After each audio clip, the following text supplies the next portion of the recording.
So good morning, good evening, good afternoon, depending on wherever you are.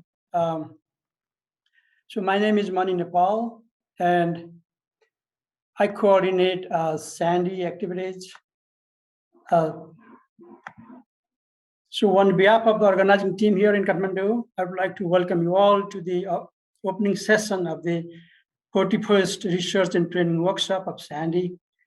SANDEE is now as a part of ICIMOD based in Kathmandu. ICIMOD stands for International Center for Integrated Mountain Development, based in Kathmandu.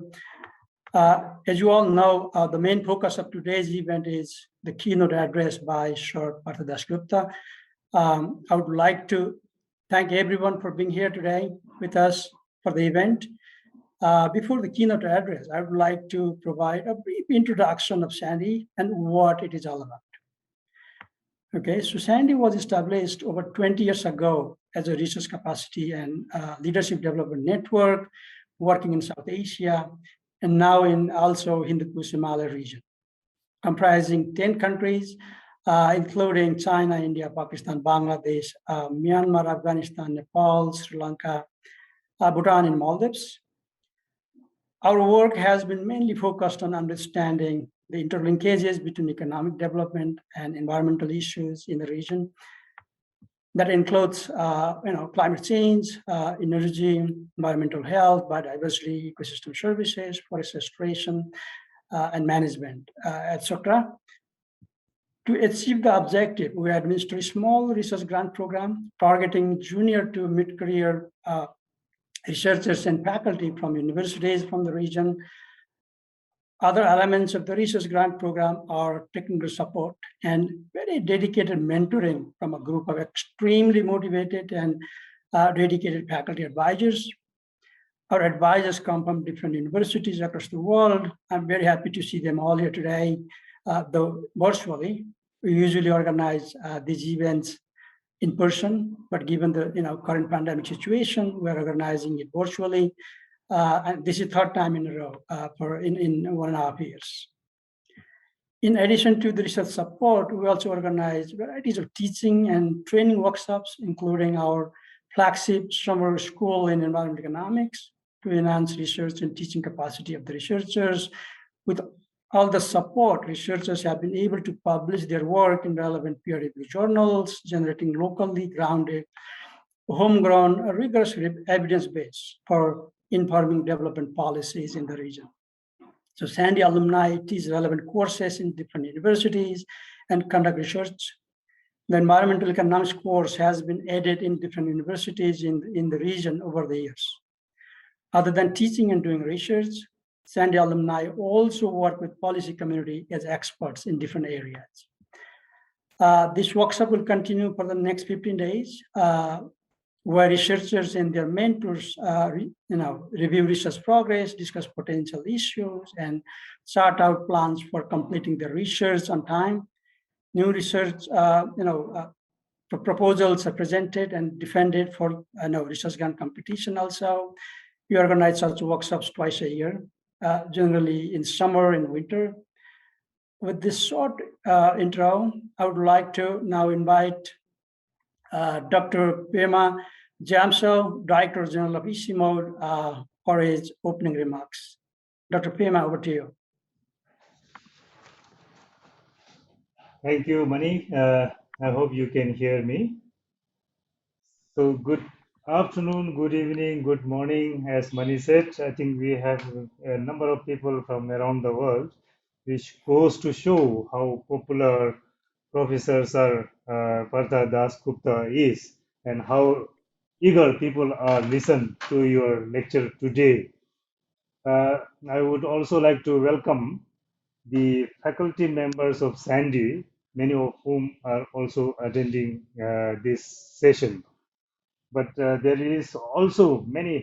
are also many participants from around the world who are interested to learn about the value of nature and the ecosystem services that we would be hearing Professor Partha Dasgupta talk about. Now, Professor Dasgupta needs no introduction.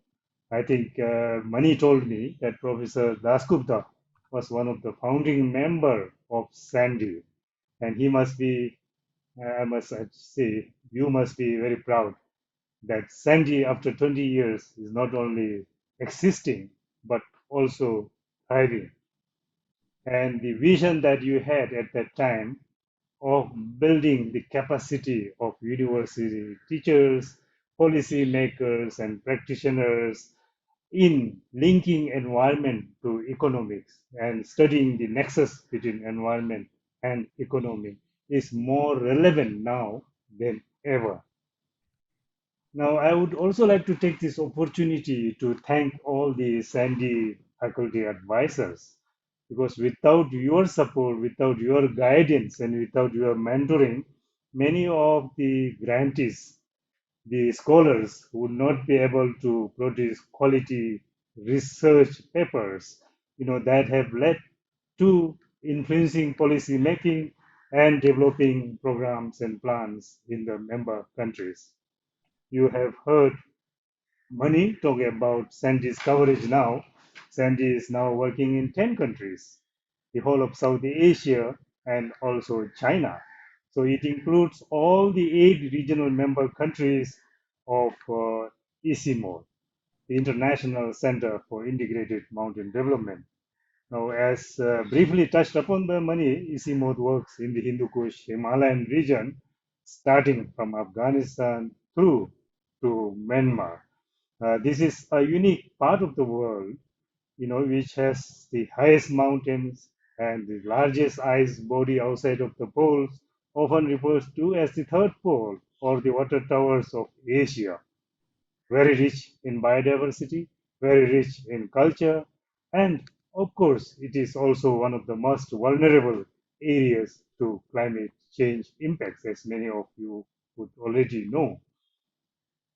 The rivers that originate from this region is a source of water for drinking and for food production for millions of people living downstream. Our estimates show that the ecosystem services from the mountain region of the Hindu Kush Himalaya directly supports 240 million people living in the mountains and hills, and indirectly, supports the livelihoods of 240, 1.6 billion people further downstream. So you can easily say a quarter of humanity depends on the ecosystem services that are provided from this region. And as I mentioned, this region is also highly vulnerable to climate change impact. Our Hindu Kush Himalayan assessment report shows that even a 1.5 degrees centigrade world would be too hot for this region. The glaciers are melting fast. New lakes are being formed. Disasters are occurring more frequently, more intensely. So it is a crisis situation. Now, to address this, SANDEE would be playing a key role.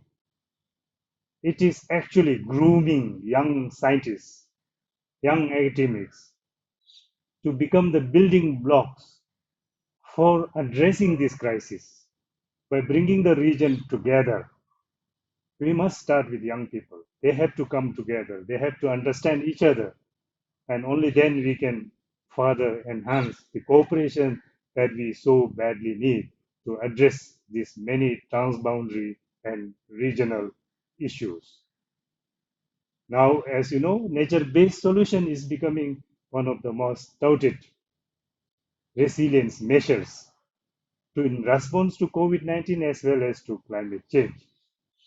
To talk about this, we have the most prominent author and speaker on this topic, Professor Sir Partha Dasgupta. The protection of ecosystem and ecosystem services, sustaining the ecosystem services is central to ICIMOD's work. We are working on cryosphere, we are working on the landscapes, we are working on river basins, and we are working on livelihood systems. But we have to now take nature-based solutions rather than purely technological solutions. So in this respect, I think today's lecture would be very, very useful in giving us a better understanding of what we mean by economics of biodiversity, the value of nature. So we are all eagerly waiting to hear you speak, Professor Sir Partha Dasgupta. So I will not take too much time, but let me just say that a wise decision has been made some time ago in bringing SANDEE together with ICIMOD. Now that it is hosted at ICIMOD, it is our responsibility to ensure that the vision that you had is taken forward. And I would like to assure you that we will do that. So thank you very much. And without wasting too much time, let me hand over back to you, Mani. Thank you. Thank you, Dr. Pema, for your opening remarks and also highlighting the role of SANDEE and how it can fit into the wider objective of ICIMOD in the region to solving the challenging issues that we have been facing. So now I would like to introduce and invite Dr. Subrendu Patnaik, who is currently Oak Foundation Distinguished Professor of Environmental and Energy Policy at Deep University, for moderating the next session. Professor Patnaik is not a new name in the global research community.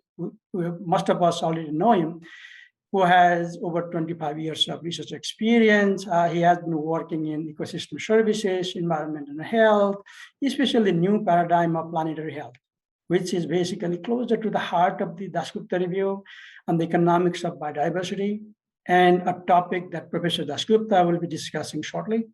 And in addition to that, Professor Patnaik is one of the long-time SANDEE faculty advisors. Now I would like to hand over the screen to Professor Patnaik for moderating the next session. Subrendu, over to you. Thank you. Can everyone hear me? Can I see a hand signal just to make sure you can hear me? Fantastic. Okay, so I will again repeat the good evening, good afternoon, good night, good morning for different folks at different parts of the world.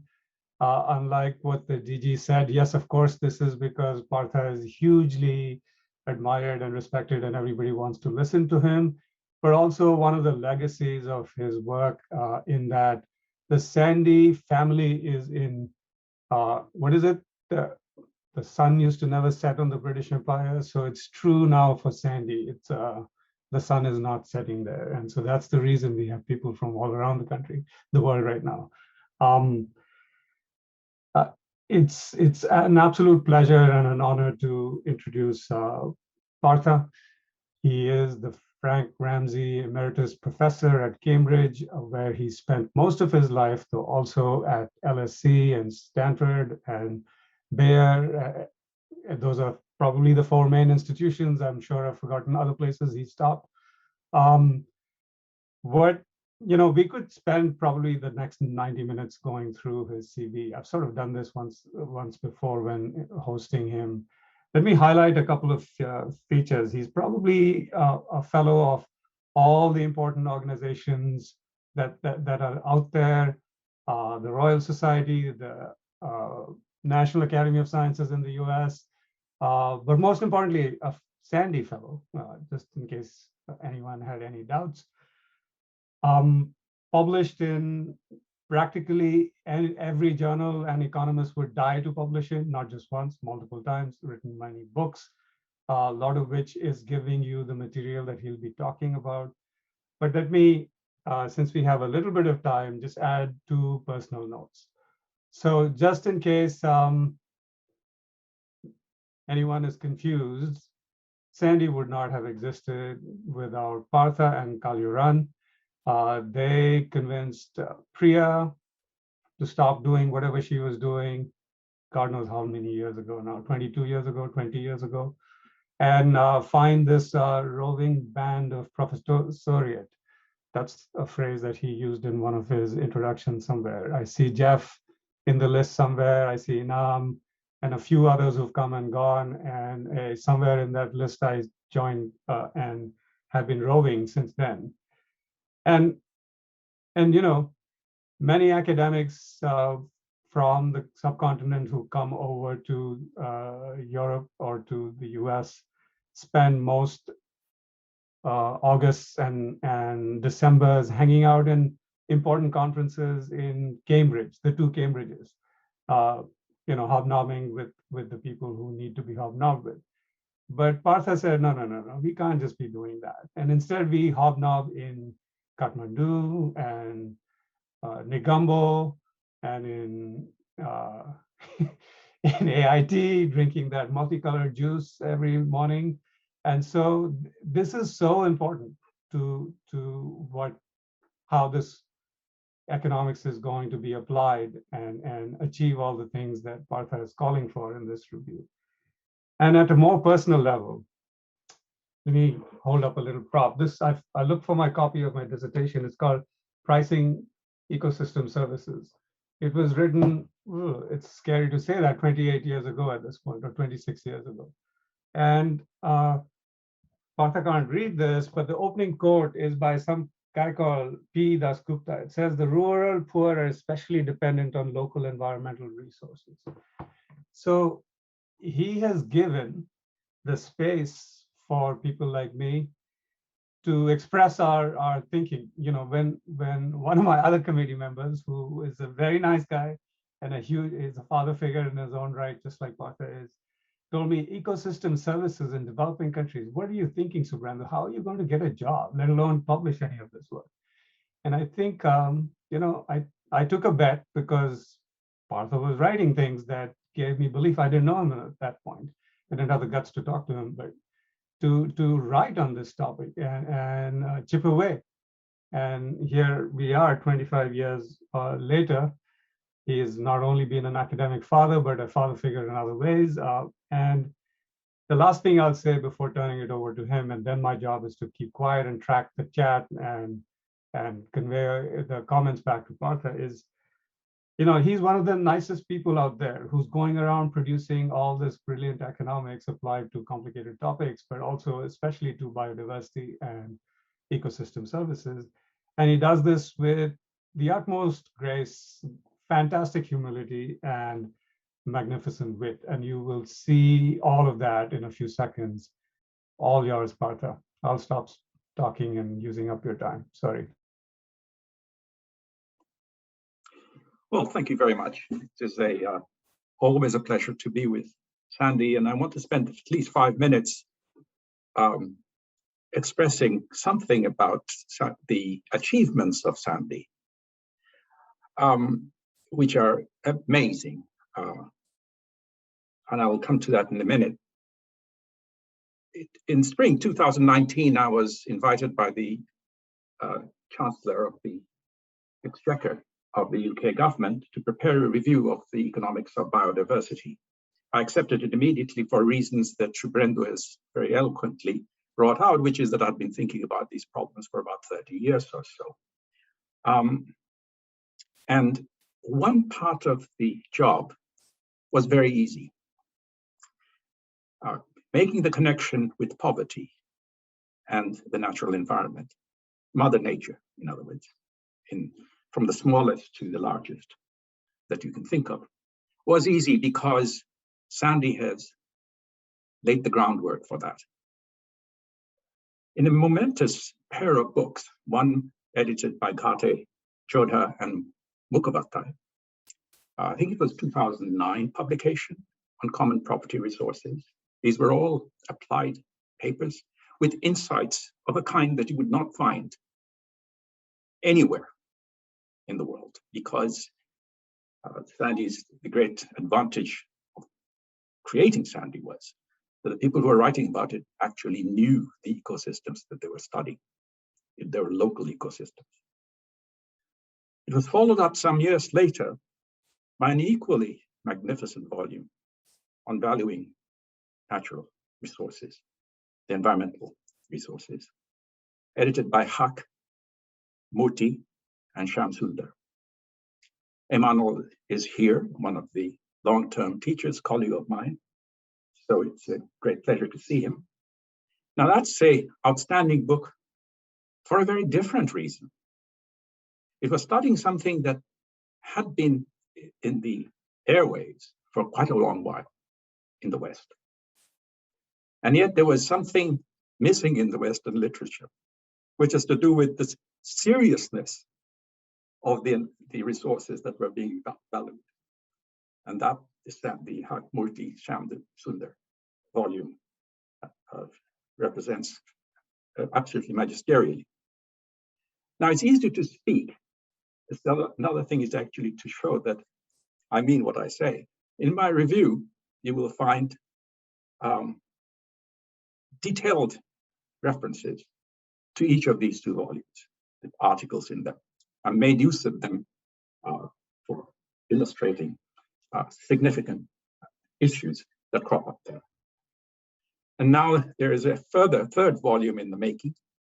I think Mani Nepal is co-editing it with his colleagues on climate change in economics, and that will be, I have no doubt, an equally significant piece of work.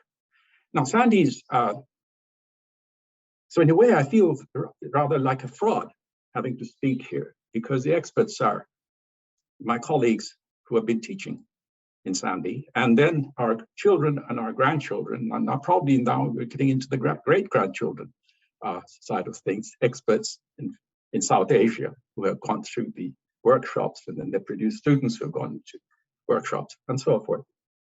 I have Sue Brenda, who is a long-term member of this committee of teachers, if you like, this roving band of teachers. Jeff Vincent is another, and I hope he's here. Shamsundar, of course. So it's a family. It's a family that has been created, and I was absolutely delighted when the marriage took place between SANDEE and ICIMOD. I don't know whether people here appreciate that ICIMOD is one of the world's absolutely top research units in the earth sciences. It has to be, because it's sitting on the top of the world, actually. So, sort of literally speaking. And of course, being an economist, I knew that in due course, we were going to infiltrate the fortress of the greatest of the scientists, namely the earth scientists. And here we are. I think this marriage is a great one, because not only does SANDEE benefit having an extraordinary, powerful scientific base as its host, but I like to think that ICIMOD gains a lot too, because you cannot get a better Director General. You cannot get a better group of social scientists to come to your aid whenever you need advice. So thank you very much. Now, given what I've said, I do not wish to discuss the micro stories of our engagement with nature, humanity's engagement with nature, because that will be speaking to people who know more than I do. I borrowed SANDEE's work for my review. Instead, what I want to do today is to address the questions that I raised in my launch lecture at the Royal Society. And I think Mani has probably circulated the lecture. It's on the Royal Society's website, the Economics of Biodiversity, the Dasgupta review. It was launched in early February, and it's now been put on their website. And it's a global review. I was asked to write a global independent review, and it is an independent review, completely independent. It's entirely structured along the lines that I wanted to with my team, which was an exceptional team of experts drawn from various parts of the government, but these were economists, ecologists, and so forth, so on. And they helped me, and we worked together. So it's a collaborative venture. But needless to say, as I was the senior person, I had to lay the groundwork and the framework.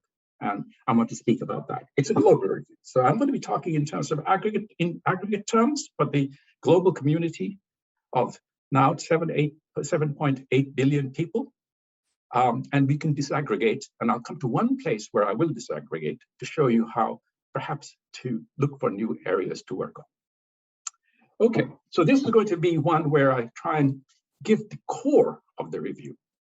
And I hope very much that in due course, SANDEE scholars will find it useful enough to expand and elaborate on it. Okay, here I go. I'm going to read my lecture and I'll pause in due course and ask for slides as and when the time comes. Not so long ago, the economic questions requiring urgent attention could be studied by excluding nature from formal economic reasoning. At the end of the Second World War, with absolute poverty endemic in much of Africa, Asia, and Latin America, and with Europe in need of reconstruction, it made sense to focus on the accumulation of produced capital, roads, buildings, ports and machines, and human capital, health and education. Unfortunately, the resulting macroeconomic models of growth and development so directed the way academic economists and economic policymakers collect and analyze data, forecast trajectories, design policy, and conceive our economic possibilities, that we have over time come to imagine that we can bypass nature in our economic lives. That belief has been strengthened by the fact that the average person today enjoys a far higher income, is less likely to be in absolute poverty, and lives significantly longer than she did even 70 years ago. Since 1950, figure 1, please. Since 1950, the global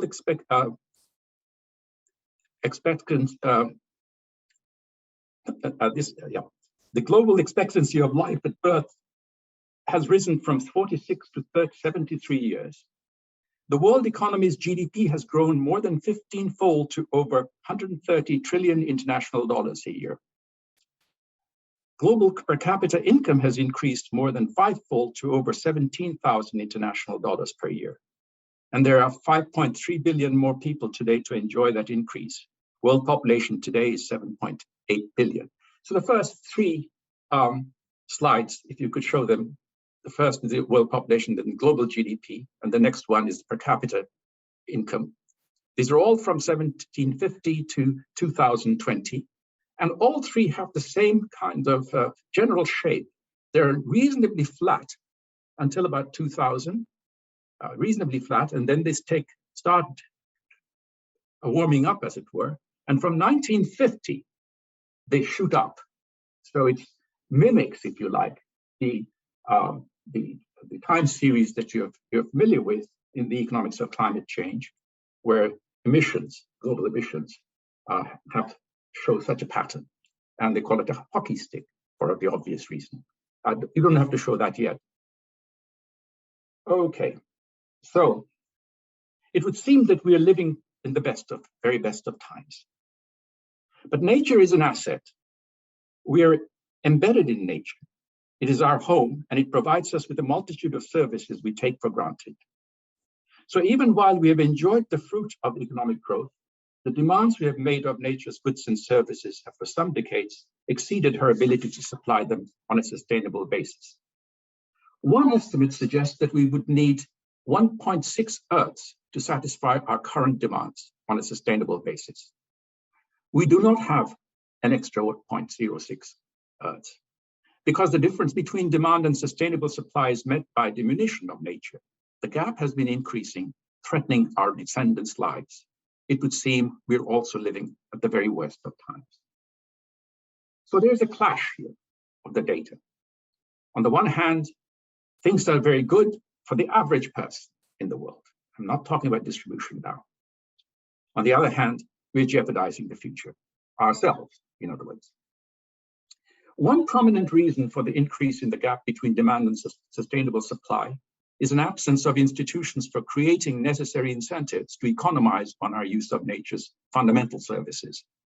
The high seas, the open seas, for example, are used by us to enjoy cruises, transport goods, and harvest for fish.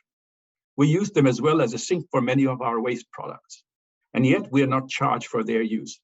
Worse, governments subsidize the use of nature to the extent of some 4 to 6 trillion US dollars annually, which is about 3 to 4% of gross global GDP, which is some, and in effect, we pay ourselves to eat into nature. So nature, in many guises, not only has a zero price, as I was suggesting before, the common property resources, the open access resources like the oceans and the atmosphere into which we dump things. It also has a negative price in many parts because of the fact that governments subsidize it. The review recognizes the biosphere as a web of interconnected, self-regenerative entities called ecosystems.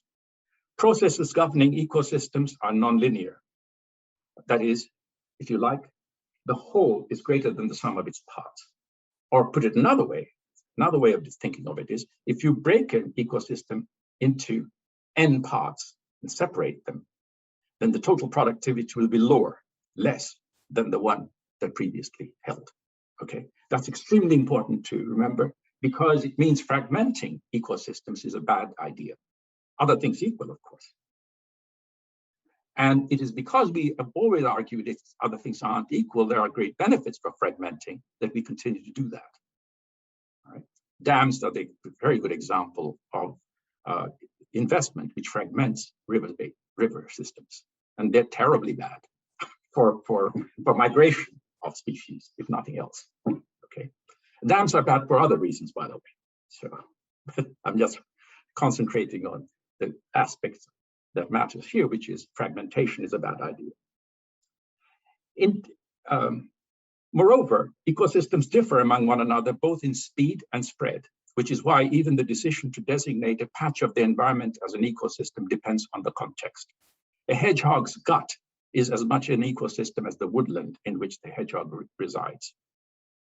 Individual actors in ecosystems include organisms that, among other activities, this is extremely important for us to remember, pollinate, decompose, filter, transport, redistribute, scavenge, and fix gases. Nearly all organisms that help to produce those services are hidden from view.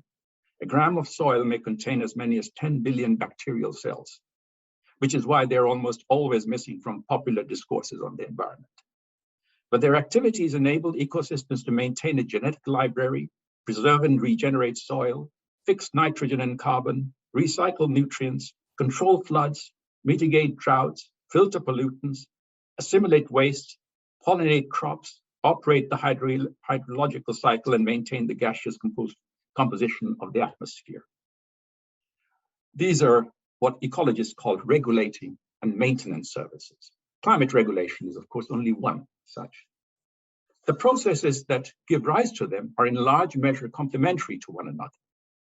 Degrading one severely can be expected to threaten the others, which is why it's been a very unfortunate feature of the economics of climate change as it has been developed in the United States, that it has taken climate regulation as an isolated regulatory feature of nature.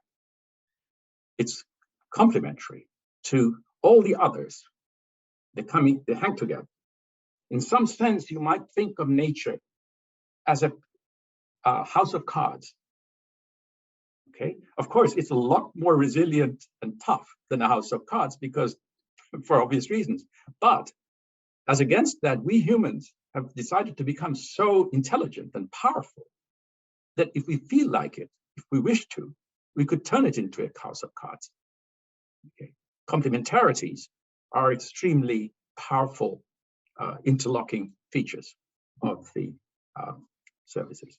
So I should say now that you can see why the review that I wrote is really not about biodiversity per se. It's a review of the economics of the biosphere, the largest subject we social scientists can study, and ecosystems are part of the biosphere. Okay. Biodiversity, by which we mean the diversity of life, is a characteristic of ecosystems. The review builds on our increased understanding of the sense in which biodiversity contributes positively to ecosystem productivity. The economics of biodiversity is thus the economics of the entire biosphere. In addition to produce capital and human capital, the economics of biodiversity includes what we may now call natural capital, and I'll use that term. So biodiversity is a bit like, roughly speaking, like the diversity of a portfolio of assets.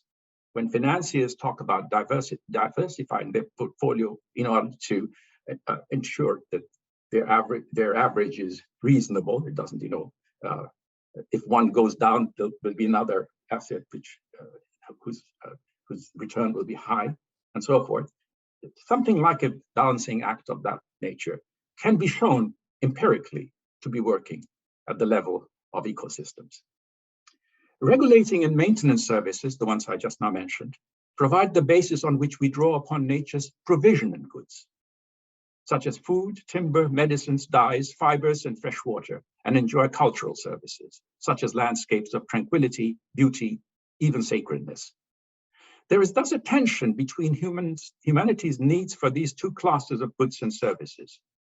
Private companies are in large measure unable to capture the returns from investment in regulating and maintenance services. That's because the services are in all too many cases non-excludable. Companies cannot confine the benefits to those who pay for them. So they invest mostly in those forms of natural capital that are direct inputs for provisioning services, such as farms, plantations, houses, manufactured goods, and transportation, whose products are excludable. That practice has eroded nature's regulating and maintenance services. Non-market institutions have been introduced to protect cultural services, for example, state parks and nature reserves.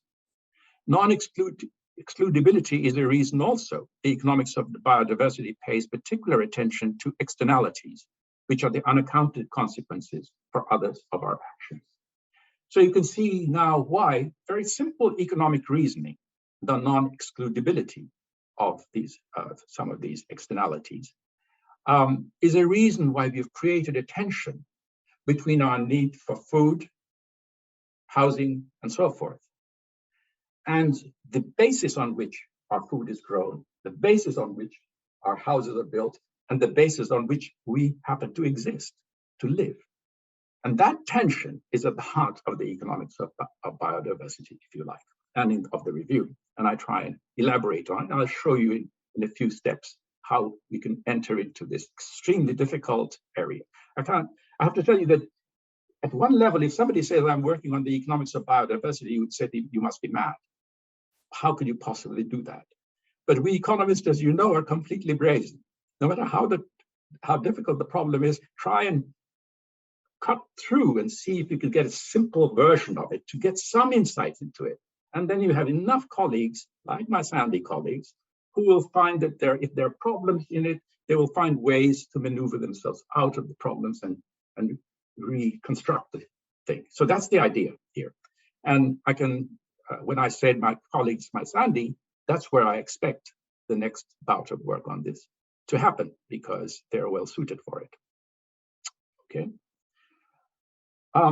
Because the biosphere is a tangled web of ecosystems, the review, unlike the economics of global climate change, does not offer sharp formulae for policy, such as a social price of biomass. That would be the counterpart of the social cost of carbon, which you're familiar with. The review does not prescribe biomass offsetting markets even, which is very much now in vogue in the literature on the economics of climate change. That's because a unit of biomass in a particular location in one ecosystem, for example, a tropical rainforest, has widely different roles to play from a unit of biomass in another, for example, in a grassland. Differences arise because the processes governing ecosystems are entangled with one another. Their entanglement is the reason ecosystems harbor what may be called natural externalities. If biomass offsetting markets were introduced, brokers could profitably purchase units of biomass from ecologically productive places and offset them in ecologically unproductive places, making a profit. Further institutional mechanism would then be needed to regulate such transactions. The review speaks of ecosystem as the source of nature's supply of goods and services. It does not build the economics of biodiversity on units of biomass.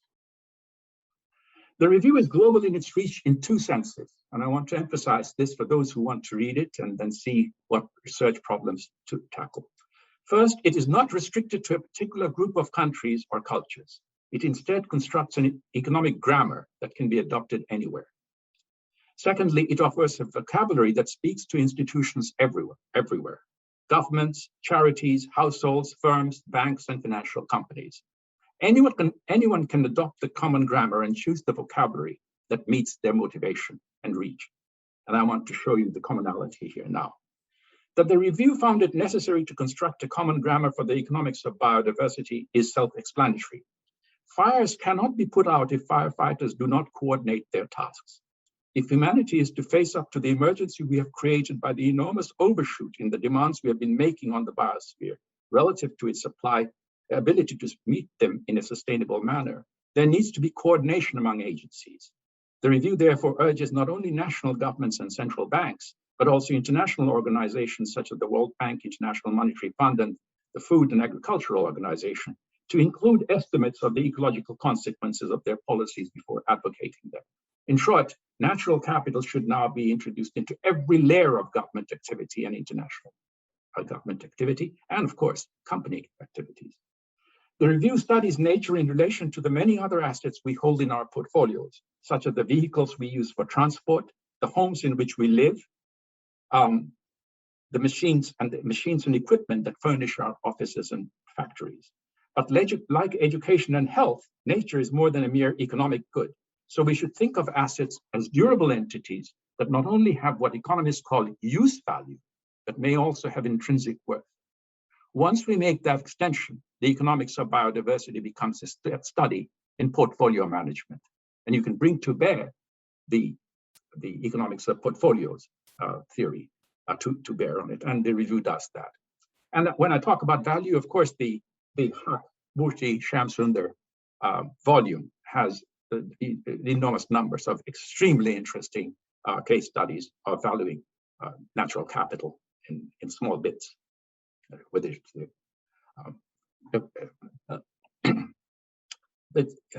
that's a good point where I want to mention that when I talk about nature's ability to supply goods and services, I include the assimilative services it provides for our refuse, our waste.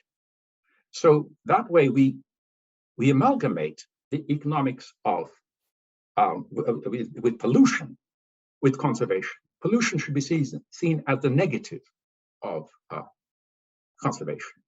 So when we say we are polluting the river, it's another way of saying we are doing something to the river which reduces its ability to produce the things that we care about. Okay, so it's a negative. So instead of thinking of the pollutant, you think of the sink into which the pollutant has been put in. That's going to be very important in what follows. That the economics of biodiversity is a study in portfolio management should be easy to understand, for we are all asset managers pretty much all the time. Whether as farmers or fishermen, foresters or miners, households or companies, governments or communities, we manage the assets to which we have access in line with our motivation as best as we can. But because nature is underpriced in our day-to-day life, the best each of us is able to achieve with our portfolio may nevertheless result in a massive collective failure to manage the global portfolio of all our assets. The gap between demand and supply, which I spoke of just now, can be likened to a crowd of people trying to keep balance on a hanging bridge and bringing it crashing down. Biodiversity is the diversity of life.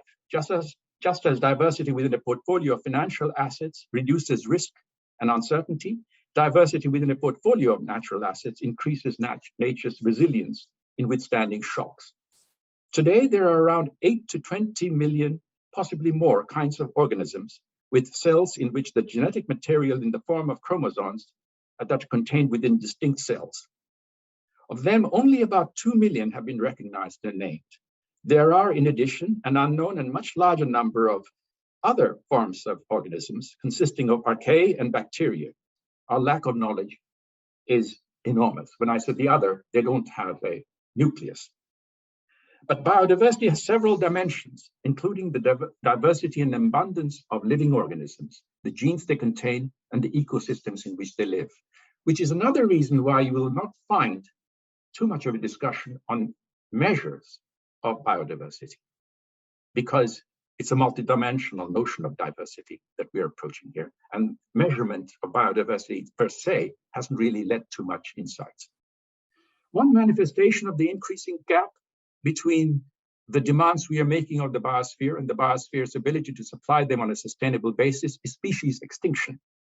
Current extinction rates of species in various orders are estimated to have risen to 100 to 1,000 times the average extinction rate over the past 10 millions of years. The background rate, that's called the background rate, and which is about 0.1 to 1 per million species per year. And that rate is continuing to rise. In absolute terms, 1,000 species are becoming extinct every year if 10 million is taken to be the number of species, and 100 extinctions per species per year is the current extinction rate. At the global level, climate change and COVID-19 are striking expressions of nature's loss of resilience. But many small village communities in the world's poorest regions have experienced loss of resilience in their local ecosystems. So we're not looking at problems in the future, we're looking at problems that are currently being experienced and those which have already been experienced. And of course, I won't expand on this because SANDEE is the source of an enormous amount of information about that. The volumes that I've been mentioning are about local ecosystems. The 1987 report of the Brundtland Commission defined sustainable development as development that meets the needs of the present without compromising the ability of future generations to meet their own needs.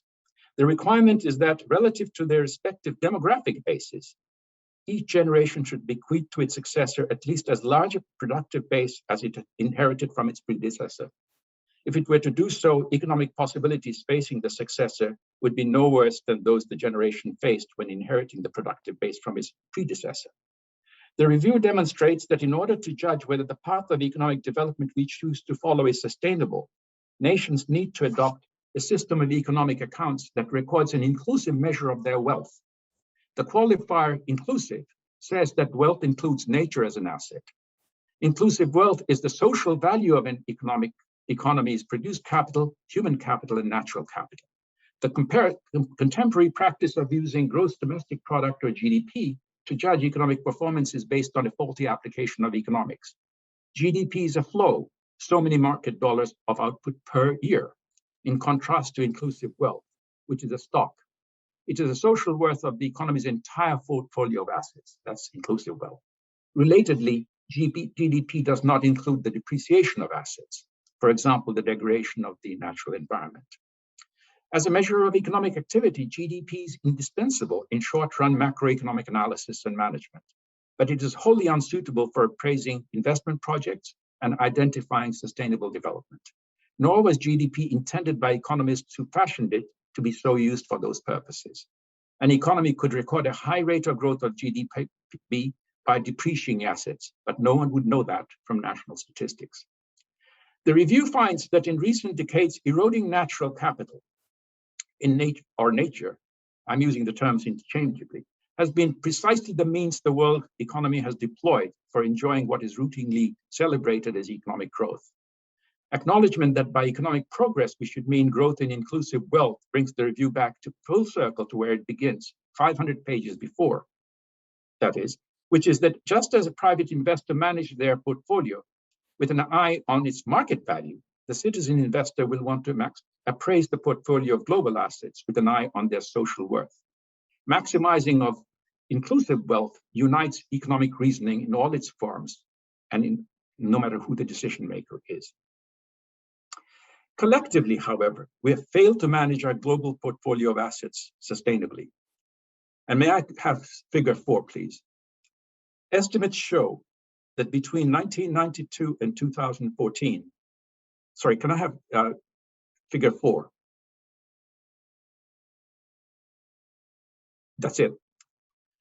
Estimates show that between 1992 and 2014, produced capital per person doubled and human capital per person increased by about 13% globally, but the stock of natural capital per person declined by nearly 40%. This is taken from a wonderful book by Managi and Kumar that was published in 2018, sponsored by the United Nations Environment Programme. Accumulating produced and human capital at the expense of natural capital is what economic growth and development has come to mean for many people.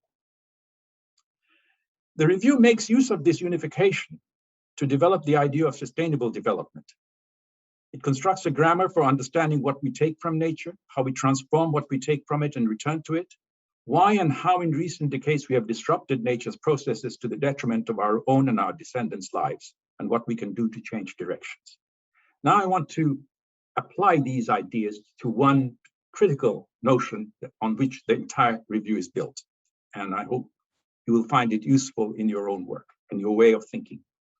It is today common to call the demand that we make of the biosphere's goods and services our ecological footprint. The review also calls it our impact, which is why the review calls the gap between humanity's demand and the ability of the biosphere to meet that demand on a sustainable basis, the impact inequality. The analogy I drew previously between the impact inequality and fighting fires tells us that before all else, we need to close that gap. The review, remember I mentioned that the ratio of demand to supply is about 1.6 or 1.7 by some estimates. Then of course it's clear that we really need to pull that ratio down to 1 as early as possible, because we are already we've tampered with nature to the point where, as the DG mentioned previously, the Himalayan ice structures are threatened. The review first decomposes the demand by taking global GDP to be a measure of human activities. To formalize, let N be global population, as in this diagram, this figure that's been shown, is currently being shown. Be global population, and small y per capita global GDP. That means global GDP is N times y. Please, can you come back to that? I don't need this anymore, this figure. Please, can you return to the figure? Yeah, just stick to that for a minute, okay? That means global GDP is N times Y. As GDP is the market value of the final goods and services produced in a year, we need to convert it into units of the biosphere's goods and services. So let alpha, as shown here, be a numerical measure of the efficiency with which the biosphere's supply of goods and services are transformed into marketable products. It follows that N times Y divided by alpha is the global demand of the biosphere's flows of goods and services. Now, of course, you realize we're talking in vectors now. There are many goods and services that are produced by the biosphere, and I talked about the maintenance and regulating services. But here I want to simplify, and instead of thinking of a vector of inequalities, I want to assume that we're going to be able to aggregate these numbers to get the scalar measures.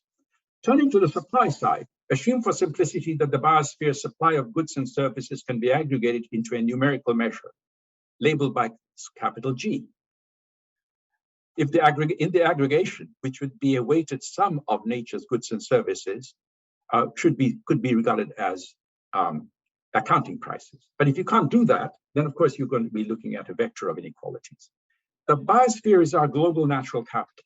Let S denote that stock, and is described here, denoted in this figure, measured in terms of the biosphere's features such as biodiversity itself.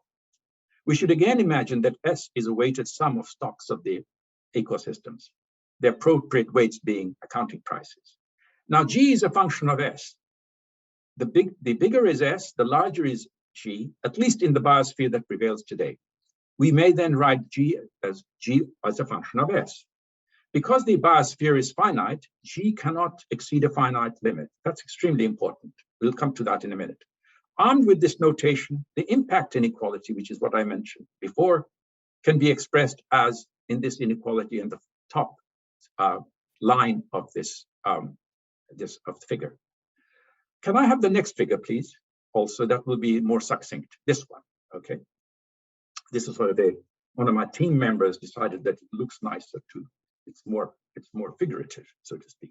So on the left-hand side, NY divided by alpha is the aggregate demand we are making, and the right-hand side, G as a function of S, is aggregate supply. Now, you will notice I'm being guided in this, and the G function, from the economics of fisheries, the economics of forests, of renewable resources. And that's the right thing to do because, as I argued before, the biosphere is a self-regenerative resource. Of course, it's much more complex than when I say that you're using accounting prices, well, you try and estimate accounting prices for all of this stuff for the global. That's not going to happen. But at this point, we're trying to create simple conceptual apparatus from which we can move to empirical matters. And I will give you one or two examples I'll give you one example in a minute that will show how powerful this inequality is. But before all else, N, Y, and alpha are not independent of one another. Policies that affect Y may cause households to alter their reproductive goals, implying that future values of N would be affected. Policies that affect alpha would say, because of technology and institutions, that their they are captured in alpha, would be expected to influence Y, and so on. More generally, monocausal explanations are to be avoided in the social and ecological sciences. The impact inequality contains 5 variables, N, Y, alpha, capital G, and capital S. Each is a function of time, and each can be influenced by policy. Of them, N, alpha, and S are stocks, while Y and G are flows.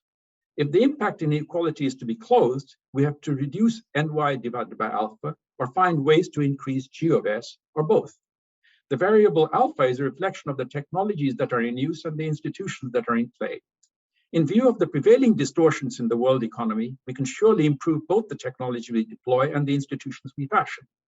But no amount of progress in the two can raise alpha to infinity. That's absolutely critical to remember. And I won't explain why, but you can't do that. It will violate the principles of nature, actually. For to imagine that it could be so raised would be to imagine that we can have in time free ourselves of nature. And in fact, contemporary growth models, contemporary development models, in effect assume that alpha can be raised to infinity in due time through ingenuity, through our cleverness.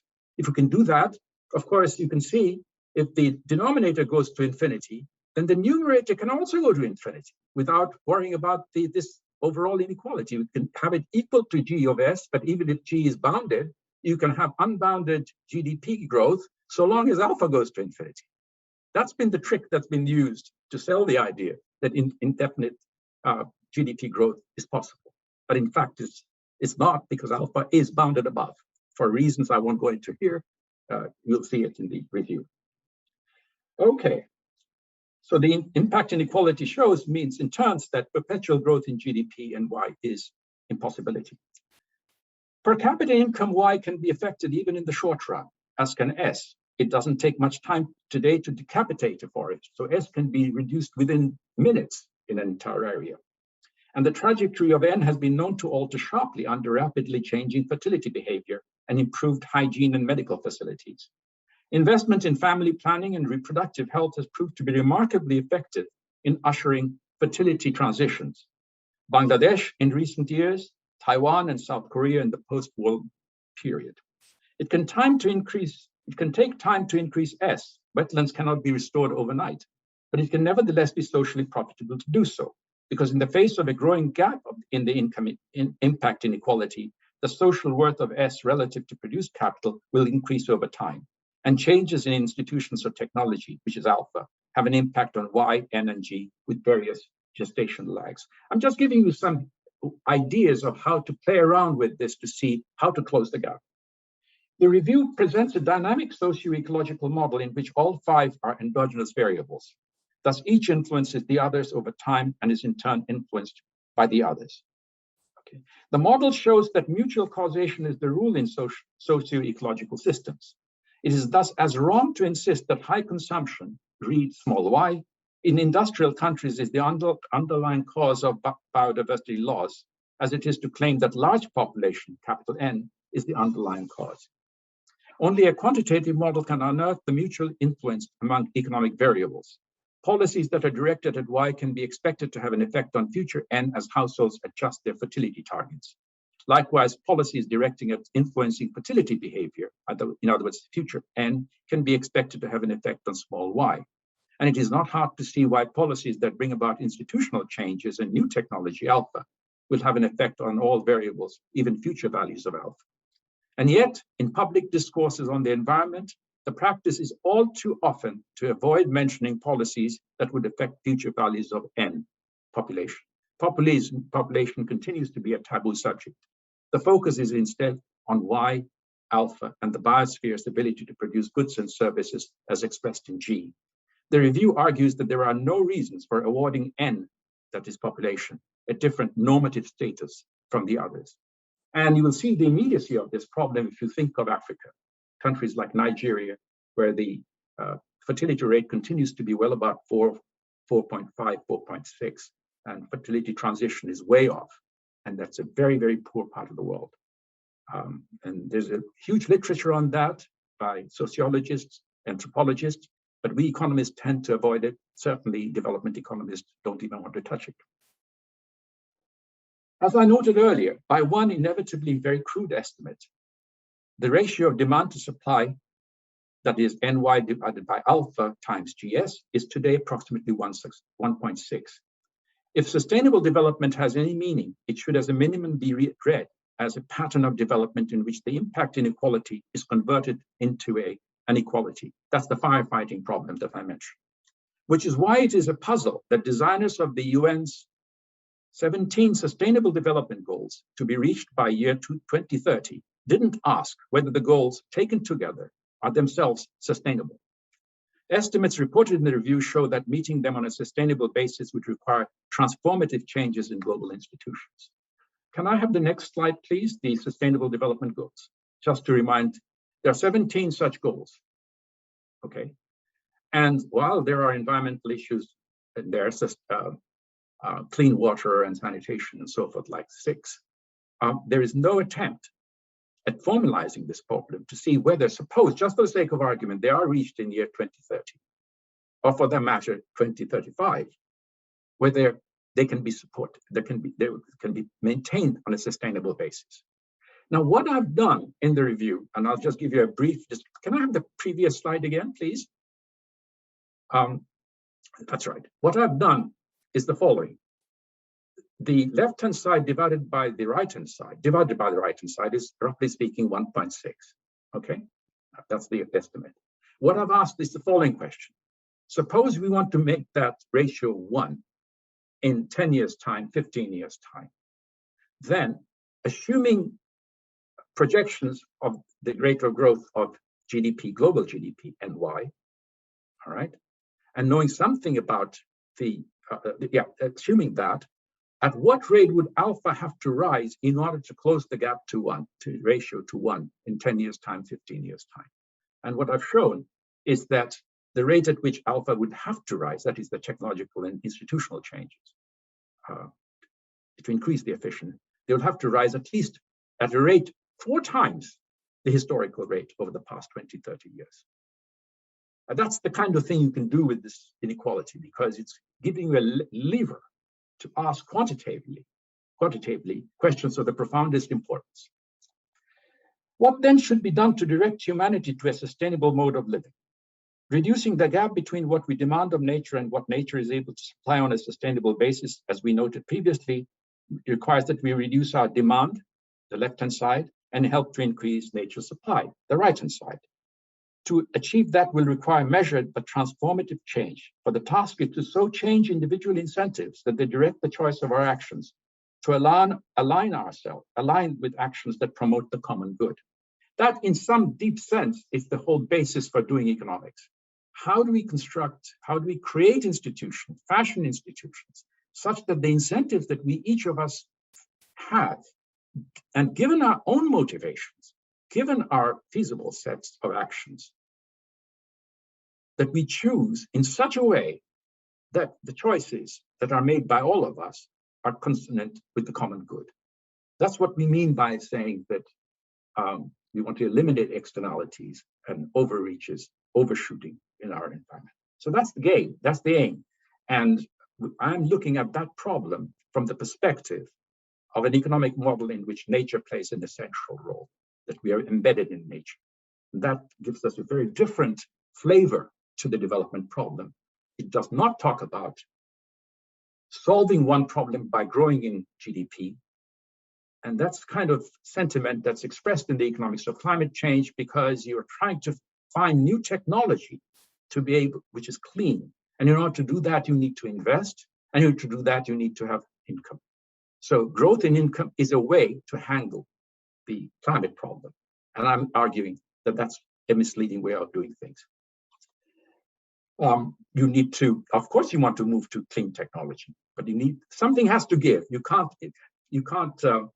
shift this inequality into an equality without having to pay for it in some sense. Okay.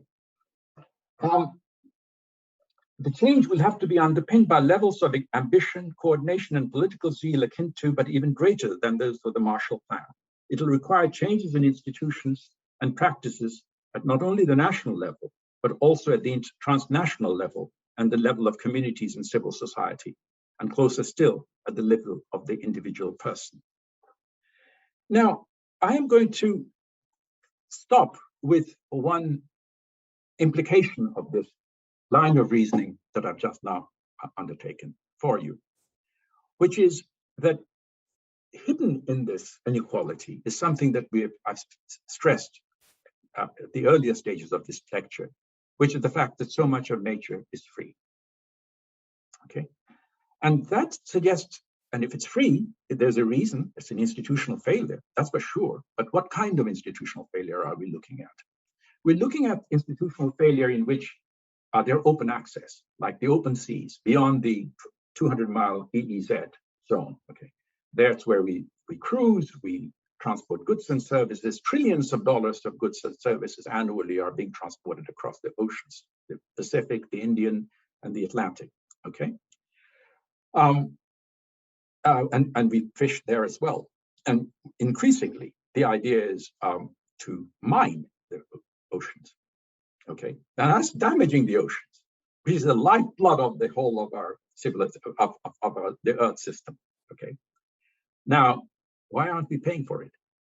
It's free. That's why we're ruining it. So we should be paying a rent. That's pretty straightforward. Okay. Atmosphere, likewise, it's a dumping ground for our pollutants. In this case, CO2, carbon of various types, methane, and so forth. Why aren't we paying for that? It's a free good. The sink is free.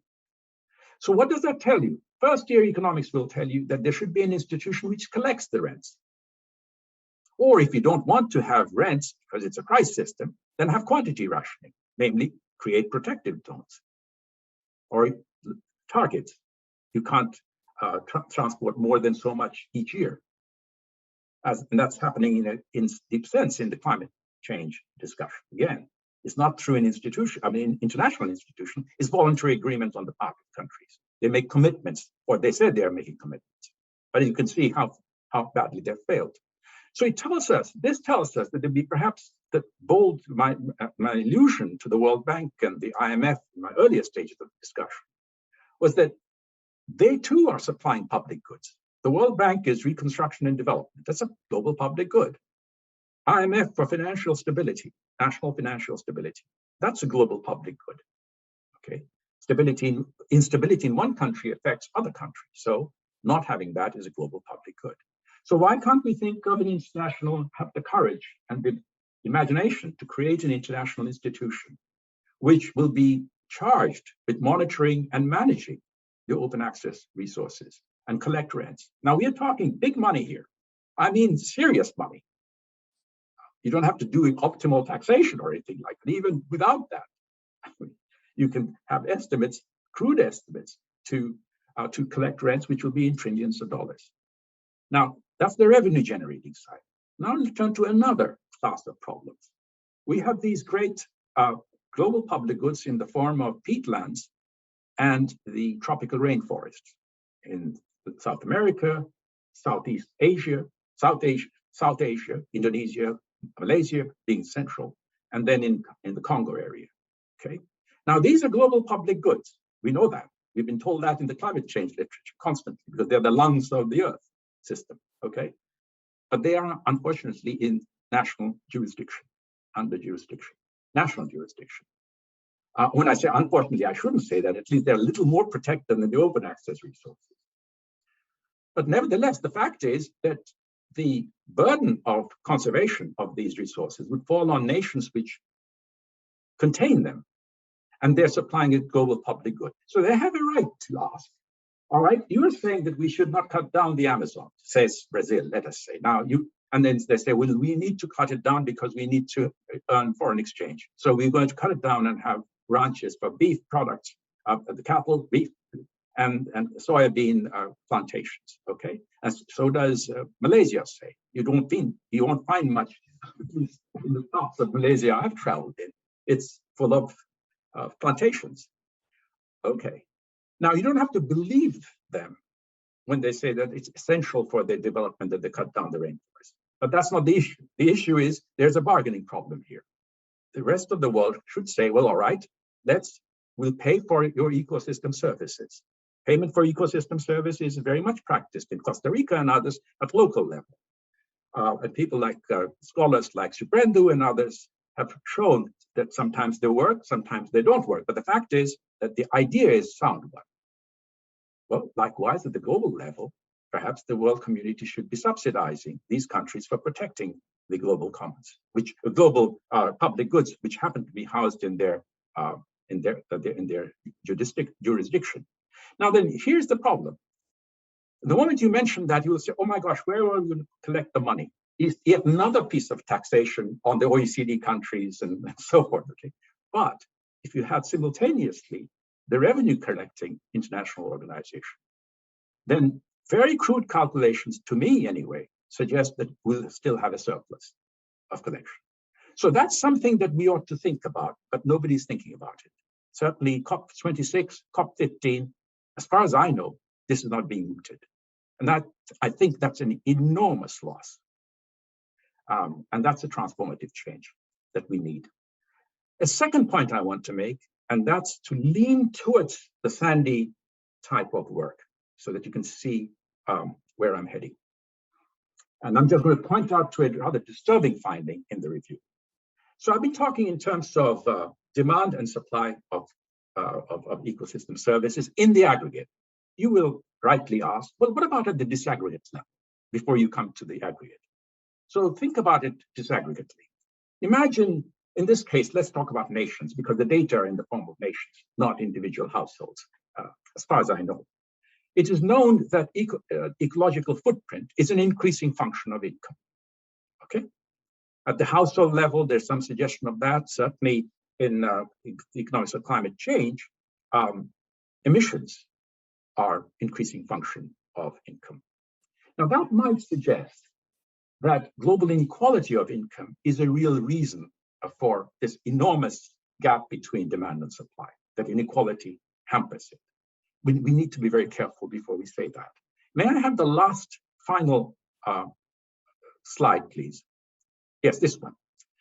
So in a paper that I published with my daughter Aisha in 2017, we noted, at that time we didn't have the data. What we noted was that whether egalitarian distributions of income will be a burden on our global ecological footprint depends on whether this curve between income and footprint is concave, as in this diagram, or convex. It's increasing, we know, but the question is it concave or convex? Now, it's very easy to show that if it's convex, if it were to be convex, then egalitarian distributions would actually be helpful to Mother Nature because the footprint would be lowered. The reverse happens if it's concave. If it's concave, then egalitarian redistribution is going to require, will generate more of a footprint, more of a demand for nature. Unfortunately, the data at the national level is what we have produced here. A colleague of mine at the Bank of England did the regression and he came up with the power function of this thought. It's concave, suggesting that there is a tension between the desire for equality within a generation and equality across the generation. Because if you want equality, then otherwise, other things equal, it puts a bigger burden on natural capital and therefore the future. So as you can see, there are many, many problems to be tackled when you view the economics of the biosphere as an asset management problem, which is exactly what it should be, and where the asset in question, the particular asset we have in mind, is so badly mismanaged in the sense that the institutions governing it are so weak and non-existent in many cases, that the asset management problem at the individual level is very different from the asset management problem that the body collective faces. In other words, there's a vast difference between shadow prices and market prices, if you like, or private rates of return on investment and public rates of return on investment. And of course, in some sense, we are brought up with that story. It's just that I've used that story and shown how valid and how important it is to understand our relationship with Mother Nature. Thank you very much.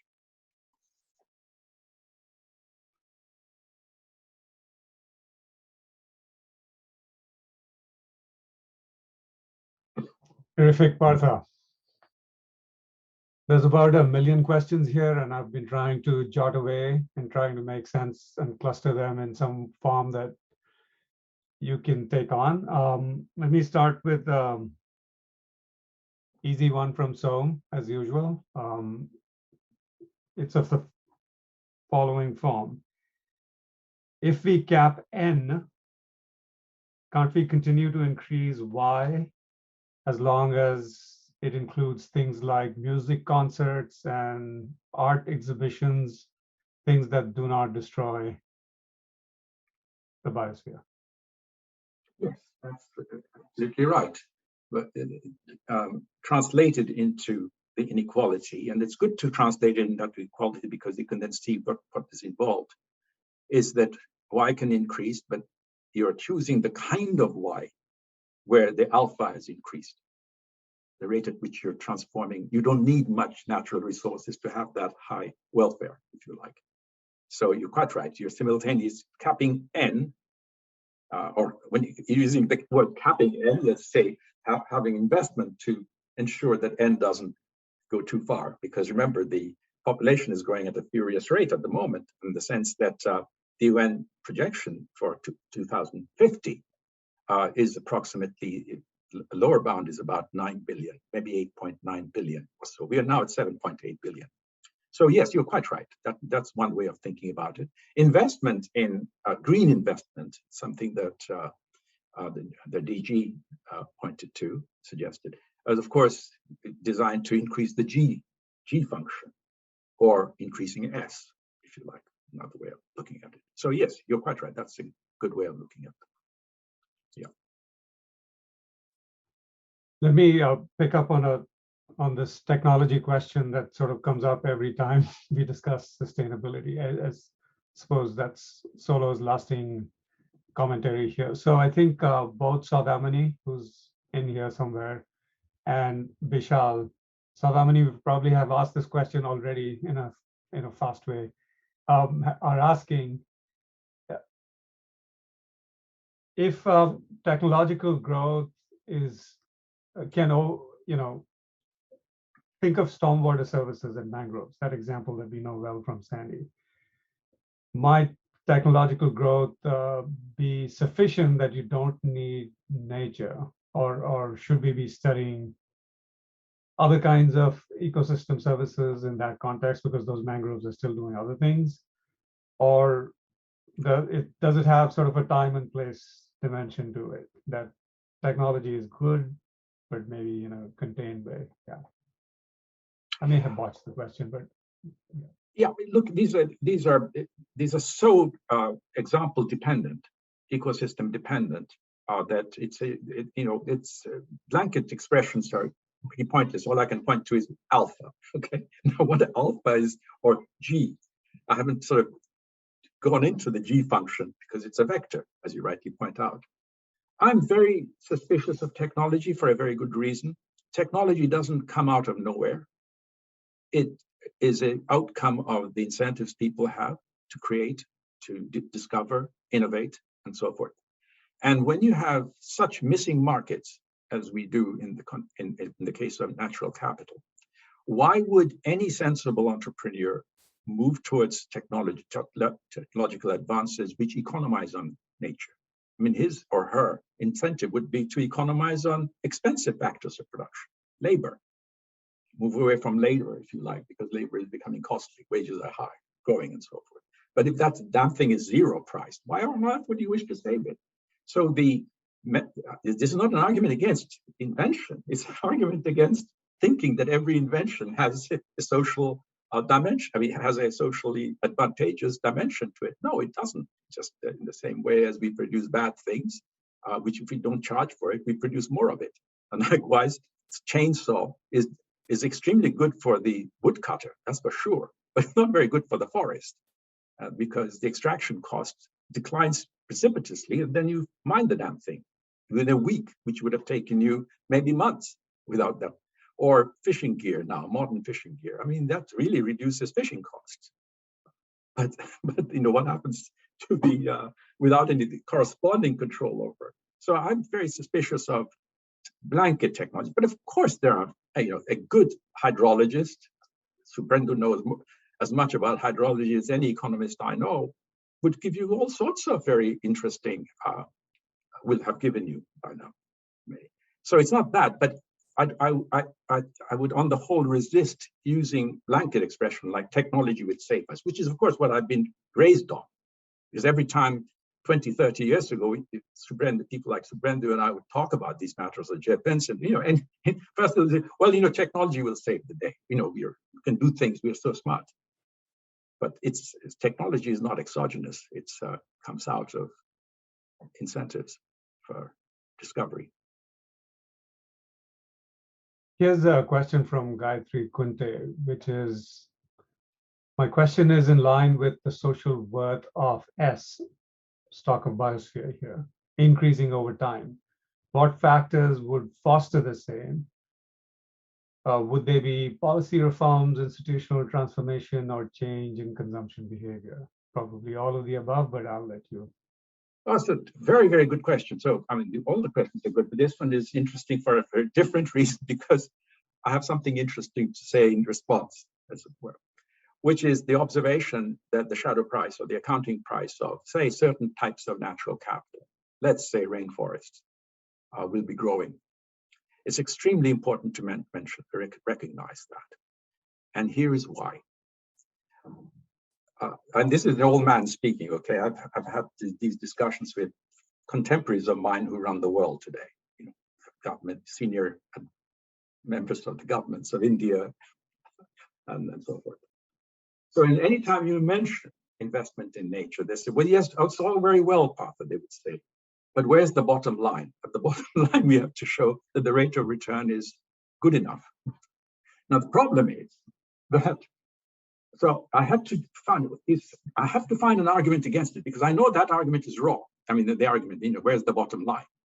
Good economics will tell you there is a bottom line. Question is, how do you show it? So here's how you show it.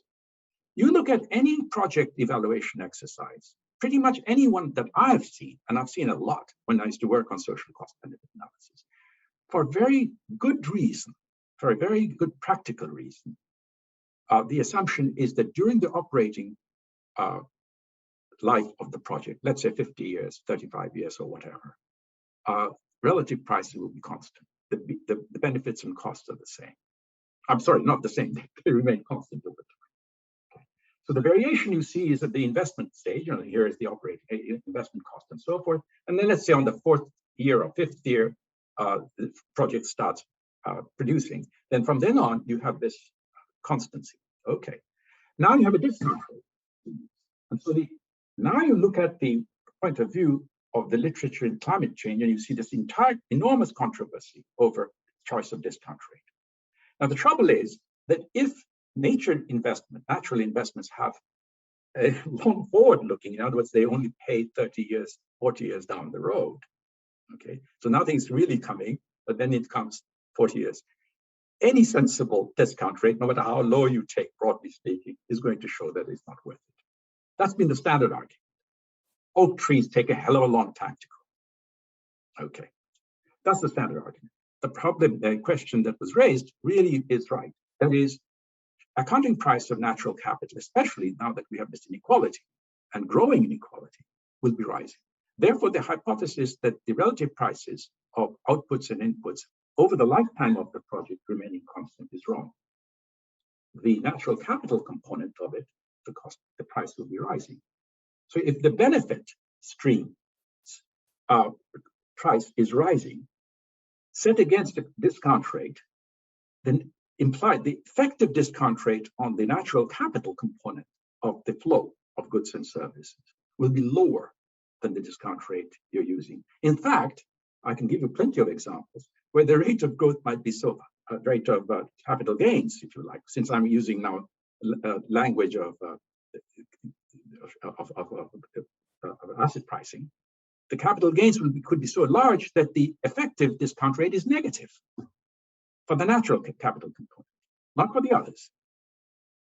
Which means what? Which means that that oak tree looks hugely good now, because negative discount rate on an oak tree means you're amplifying the future benefit. You're not discounting it or shrinking it. So yes, that observation is extremely important, that the relative price structure of goods and services across these three broad layers should not be seen as constant. That's wrong. Natural capital is rising in its accounting value relative to, say, an aggregate of human and produced capital. And one final thing, because this is so important and so useful, there is a table in, there's a box in chapter 2 of the review, which I'd like you to have a look at, which does a very simple calculation based on estimates by ecologists. Primary producers are all those organisms which photosynthesize, okay? So these, we're talking about plants, we're talking about many kinds of bacteria, and we're talking about algae. So these are the, if you like, that's what they're called, primary producers. The rest of us live on it, okay? Our herbivores and carnivores and so forth live on it. Now, there are estimates of the total volume, mass, biomass of these primary producers. There's also estimates of the total productivity of primary producers. In other words, the flow of biomass that's being created through photosynthesis. I saw them, and immediately, of course, as a good economist, not so great economist, doesn't matter, any kind of economy, I divided one by the other. And the average rate of return, that is, turned out to be nearly 20%. Now, you compare that with rates of return, long-term rates of return on housing and so forth, standard. So it's about 4%, 5%. Let's say 5%, just for the sake of argument. So you have a gap between the two types of capital assets. Now, and this is not natural capital, it's just primary producers, okay, of something like 15%. So if it was an efficient allocation of assets, that can't happen unless the capital gains on produced capital is at the rate of 15% to close the gap between the two. Then you would be willing to hold the two assets indifferent. You'll be indifferent between holding the two assets, okay? But now that's absurd. Can't be that, because we are, the impact inequality says that natural capital is declining, produced capital is accumulating. Therefore, the accounting price of produced capital relative to natural capital will be shrinking at 15% if this was an efficient portfolio. So it's not. So it just goes to show how absurd our system is, that we have actually forgotten how to do these calculations to show you don't need really too much of sophisticated reasoning. That kind of calculation tells you we are way off the beam. And you're quite right. Capital gains are extremely important, or losses for that matter. Okay, so I look like I'm distracted because I'm trying to scanning these questions that are popping up on the screen. I'm listening to you. Let me cluster a couple of them on biodiversity, the sort of the indicators itself. So Francois asks, one way to do it at the macro level would be to construct sort of an indicator of biodiversity, and several folks around the world have tried that, and perhaps he predicts the same challenges that we ran into with GDP measures, we might run into those with biodiversity. And Sven is asking, in the talk at least, and not so much in the report, the biodiversity has been equated with natural capital, but biodiversity also has use options and other values that are much more specific and arguably merit attention in their own right. Those biodiversity assets and the responsibility for maintaining them are highly unequally distributed in space, mostly in the global south and even within countries with marked hotspots, often in their poor economic hinterlands. How are we going to meaningfully address these spatial inequalities through economics, right? So one, constructing biodiversity, and then getting the institutions in the right place. And I'll come back, there's another set of questions on institutions, I'll come back to that in a second. Of course, we have to, money, I have all the time in this afternoon, so don't worry, I'm not running out of time. Money will be probably running out of time soon, but let's have a whack at this. The second one, I'm not sure I understand the second question. The first one, but I'll try and give some interpretation. The first question is perfectly reasonable and understandable. I don't actually go for measuring, estimating biodiversity, whichever way. And the reason is pretty straightforward. There are so many types of diversity that are relevant. for ecosystem functioning. The community level, at the organ, at the space, and the spatial distribution, of course, goes on. But instead, you ask yourself the question, at least that's what ecologists do, which is it in a healthy state? I mean, that's the way a GP comes along. You know, are you in a healthy state? How do you feel? Do you feel like running, or do you feel like sleeping? You know, trend. So there are these vectors of symptoms that you study. And what I've done is to think about the productivity. By health, I mean the productivity of the ecosystem in terms of the goods and services that it generates. And of course, the real problem arises out of the fact that it's producing so many goods and services, and there are competing demands. So in the same community, one group wants this, the other group wants that. You know, somebody may be wanting the twigs, and the other might be wanting the cow dung, and God knows what else. So this competing demands causes serious problems. All right. And it's much better to study it from that angle rather than saying, well, then let's have an index of biodiversity. It just, to me, it doesn't make much sense of doing that. Instead, we look at the value of ecosystems. So let's say there's a plan to construct a road system which will cut through a wetland or a forest. Okay, the question to ask is, what's the benefit coming from having the road? Let's say you can then go and dig and mine somewhere 200 miles in the deep in the rainforest or whatever. And then the cost of it will be the cost of the fragmentation. And you ask, what will be the services that the world is enjoying from it that are being lost, that would be likely to be lost? In the case, there's many very lovely case studies. For example, in the Haq Murti Shamsundar volume, for example, there's a lovely case study regarding shrimp farms and what it does to the states of the environment near the shrimp farm.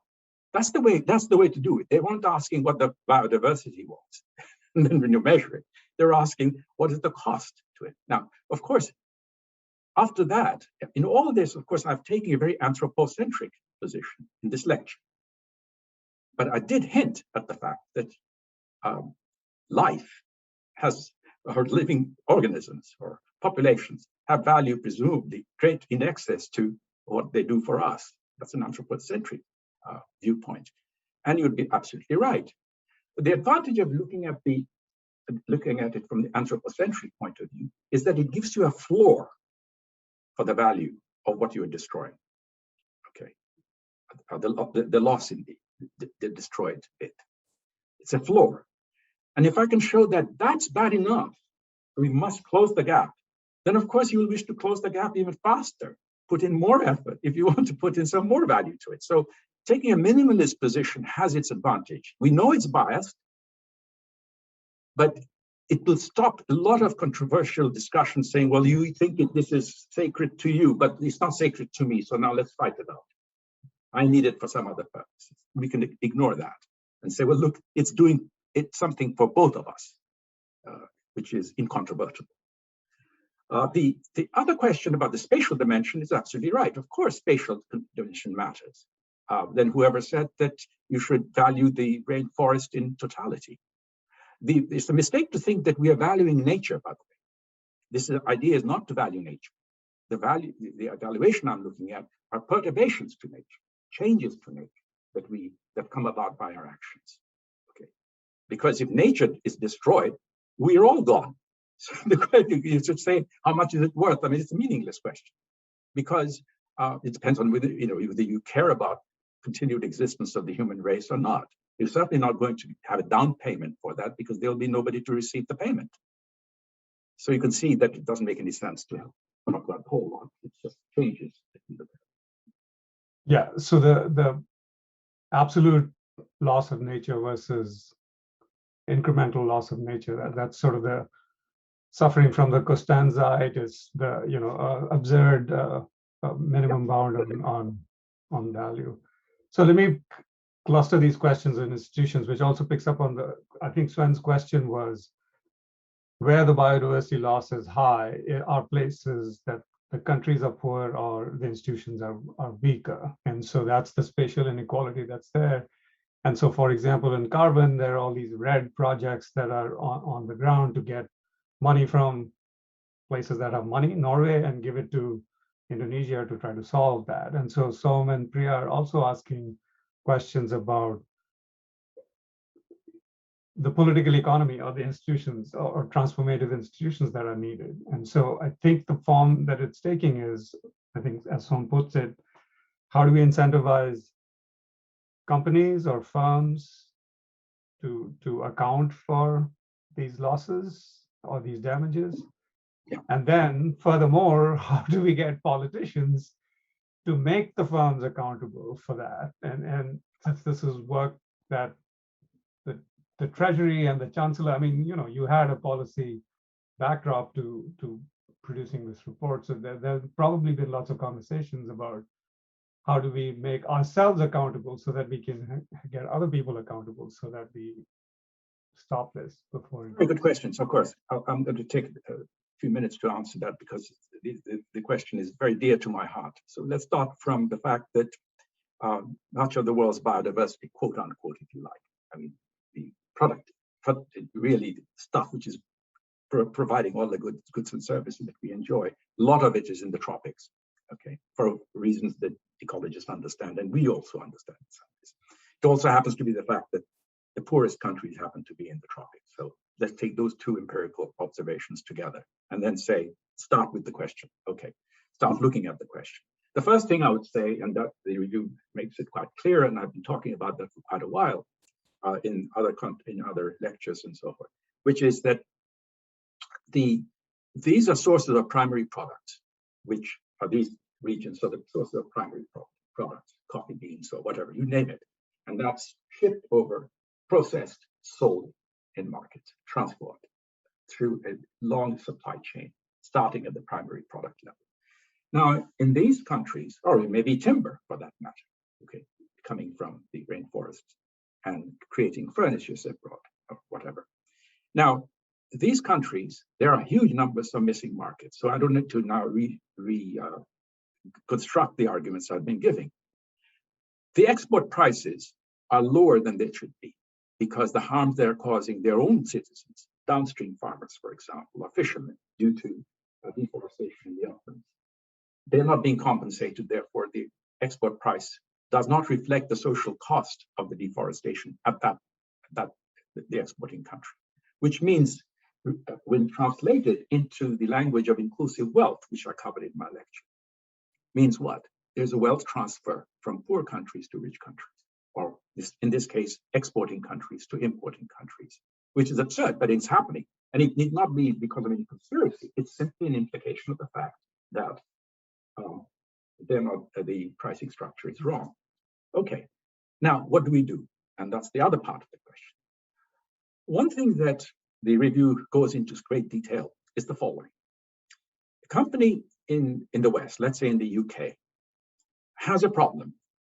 The CEO owes some allegiance to the shareholders, is answerable to the shareholders.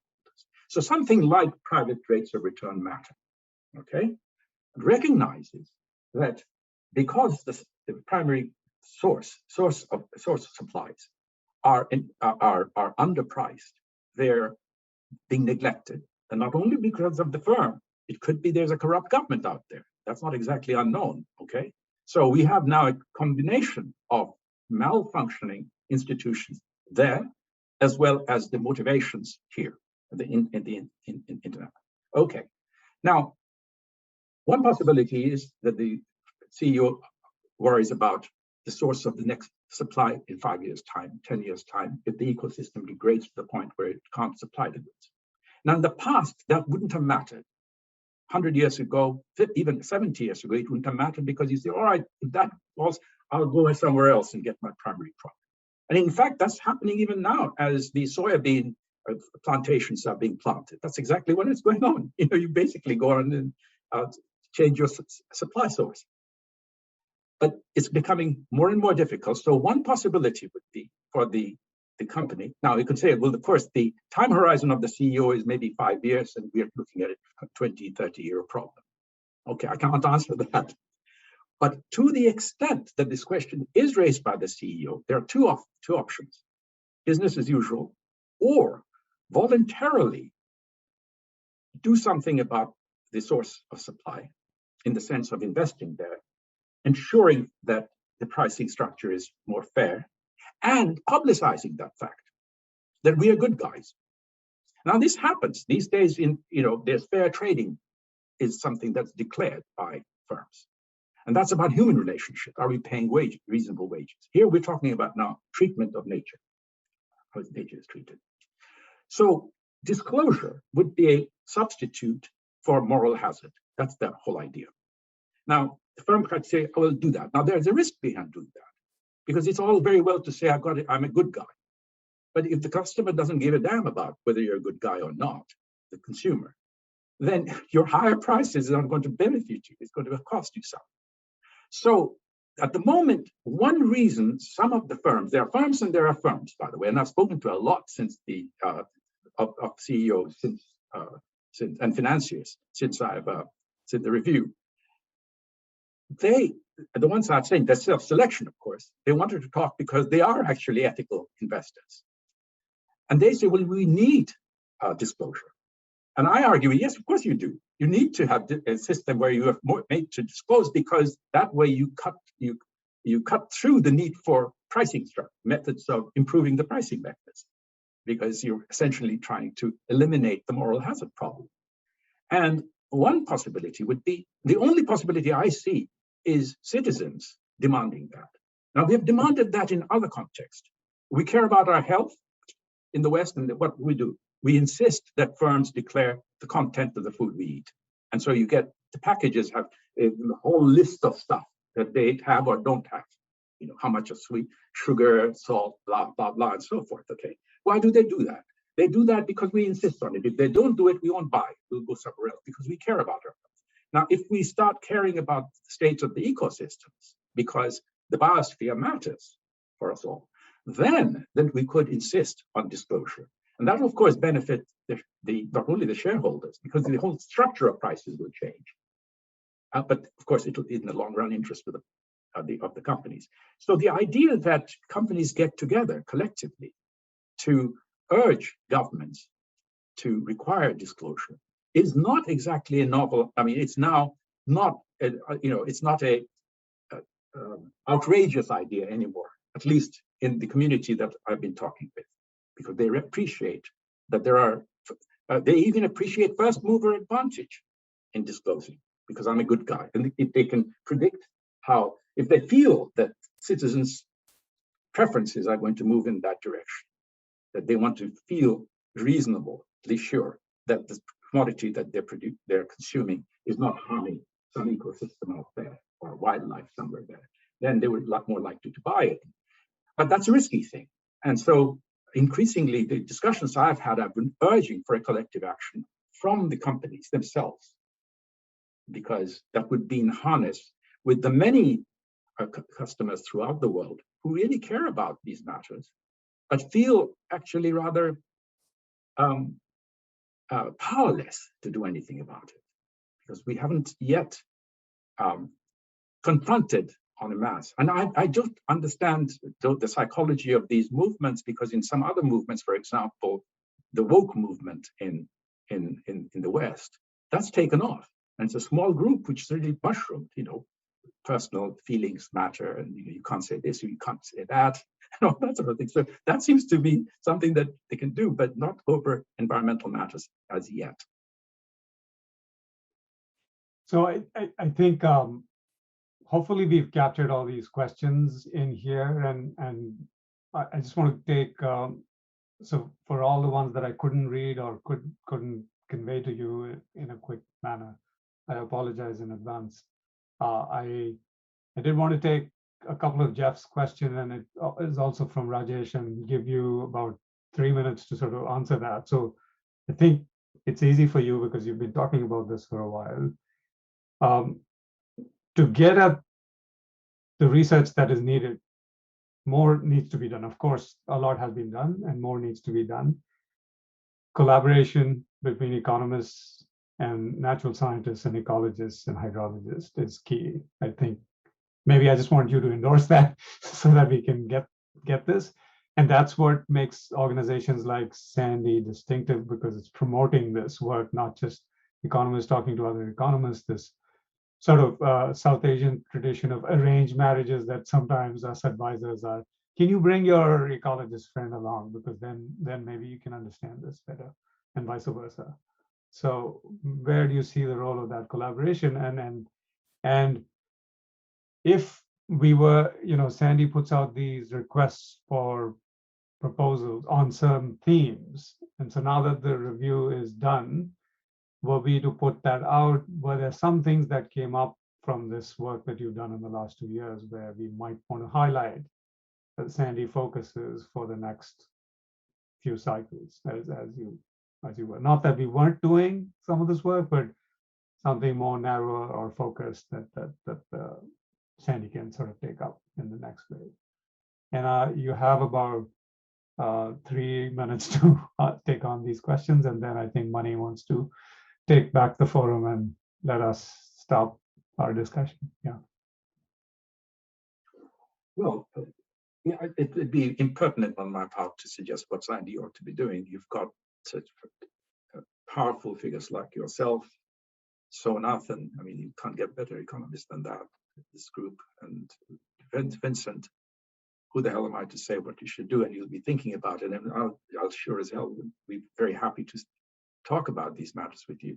But I think trade is something that's interesting me a lot because of this observation that I made that there's these wealth transfers that are going on, and it might be an idea to try and check what kind of what the magnitude of these transfers. Now, this is serious because the way, if it's significant, that we're really looking at a serious movement of wealth, if it's significant from in the reverse direction. And it's not a finger pointing at any particular person or group. It may be, of course, it may be. In the past, of course, there used to be visible signs of it, The Opium Wars, for example, or, gunboat diplomacy was precisely that. You take wealth from one place to another. We're not talking about that. I'm talking really about something very delicate, silent, invisible. And that's what makes it so exciting, intellectually exciting, because you don't see it. Nobody mentions it. I mean, I've never seen it mentioned by any of the development economists, at least. I mean, I know there have been the structural economists of the Latin Americans, but they never talked in terms of this. It was a completely different issue. This one is saying they're missing markets, so they're underpriced exports. I have no idea what the volume is, but my guess is that it's huge, because if you think of the amount of primary products that are being exported, it's large. So that's maybe one thing that you might want to do, because it's important to expose these facts. That's the whole point about economics. You discover something which is hidden out there, and then show that it's quantitatively important. In the way I think I tried to show you how the SDGs could be criticized. You have these grand ideas, which is wonderful. That was no problem. It's not a criticism of the SDGs. But why isn't that all these well-paid economists who are constructing it, creating them, ever ask whether are they sustainable? After all, the idea of sustainable development goes back to 1987 at least, when the Brundtland Commission report came out, and the impact inequality gives you a route to asking that question. There may be other routes, by the way. I'm not suggesting that there aren't. It's just that it did happen, and it's not on. At least not in the data that I've seen, and that's very crude. That's another point. All these estimates are terribly crude, and I want to assert that. It's not an admission, it's an assertion. It's to ascertain because these things have not been discussed adequately by economists, except for economists at SANDEE. They're the only ones I know who have talked about it seriously. No, I mean this seriously. And in the review, if you read the preface, you will see the debt, my expression of debt to SANDEE teachers, all of you guys with whom I've talked, Mani, Enam, Subrendu, Som, Priya, Pranab. Yeah. We know who we are. You got it. So I think once again, I think there are some more felicitations to follow, so I won't eat up much more time. Just thank you again for pushing the frontiers and giving us ideas to be working on for the next 25 years. I do remember 25 years ago reading something that you wrote, and that inspired a whole dissertation. I hope many more are being written and being thought of this moment. Thank you, Partha. All yours, Mani. Thank you. Thank you, Mani. All right. Yeah. Thank you very much, Partha, for your illuminating, lecture today. So I hope everybody enjoyed. And Surendra, thank you very much for moderating it well. So we are towards the end of the program today. So I would like to invite Ms. Isabella Coggiel, SANDEE Deputy Director General, for her closing remarks. Isabella, over to you. Thank you, Mani. Can you hear me okay? Yes. Yes, we can. Thanks. You can. Good. Well, firstly, thank you. And thank you to Mani for inviting me. I've just recently taken up the position of Deputy Director General at ICIMOD. Thank you, Surendra, for expert facilitation of so many challenging questions. And thank you, Partha Dasgupta, for an extraordinary start to the 41st SANDEE workshop. And I'm sure many of us in the audience listening to you felt very honored to hear all your fundamental thoughts about some of the disconnects we have between development and biodiversity. And equally, listening to you brought it to life. Many of you have seen your review. I think it was published a year ago. And we've seen it, but listening to you speak really, let's say, brought it to life, or brought the analysis to life.